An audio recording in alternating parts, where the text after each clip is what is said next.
আজকে তোমাদের জন্য নিয়ে এসেছি একটা দারুণ রেসিপি, চিকেন থেচা। এটা একটা মহারাষ্ট্রিয়ান রেসিপি, আর তার সঙ্গে বিটরুট স্যালাড।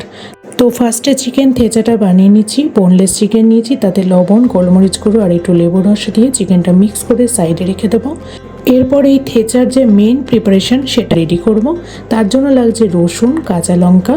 আগে একটুখানি কুটে নেব, তারপর এর মধ্যে ধনেপাতা অ্যাড করে সেটাকেও একটু কোয়ার্সলি কুটে নেব, মানে হামানদিস্তাতে কুটে নিলে খুব ভালো হয়। তো এটা অ্যাকচুয়ালি মহারাষ্ট্রিয়ান একটা প্রিপারেশন। থেচার মেন ইনগ্রিডিয়েন্টে কিন্তু বাদামও দেওয়া যায়।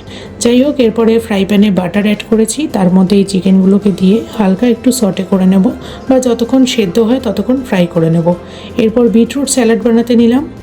হাফ টুকরো বিটরুট, সেটাকে একটু গ্রেট করে নিয়েছি। টক দইয়ের মধ্যে বিটরুট অ্যাড করে তার মধ্যে একটু লবণ, গোলমরিচ গুঁড়ো আর একটুখানি ধনেপাতা কুচি দিয়েছি। এরপর ভালো করে মিক্স করে এটা সাইডে রেখে একটা তারকা তৈরি করে নেব। তার জন্য ফ্রাই প্যানে নিয়ে নিচ্ছি একটুখানি তেল, তার মধ্যে সর্ষে আর একটু কারি পাতা, সামান্য একটু লবণ অ্যাড করে এটা এর মধ্যে দিয়ে দেবো।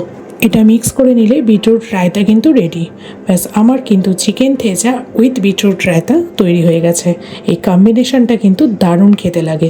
তোমরা অবশ্যই এটাকে বাড়িতে বানিয়ে খেয়ে জানিও কেমন হয়েছে। এরম আরও নানা রকমের হেলদি রেসিপি পেতে আমার চ্যানেলটিকে সাবস্ক্রাইব করতে ভুলো না। দেখা হচ্ছে তোমাদের সঙ্গে আবার নেক্সট ভিডিওতে। টাটা।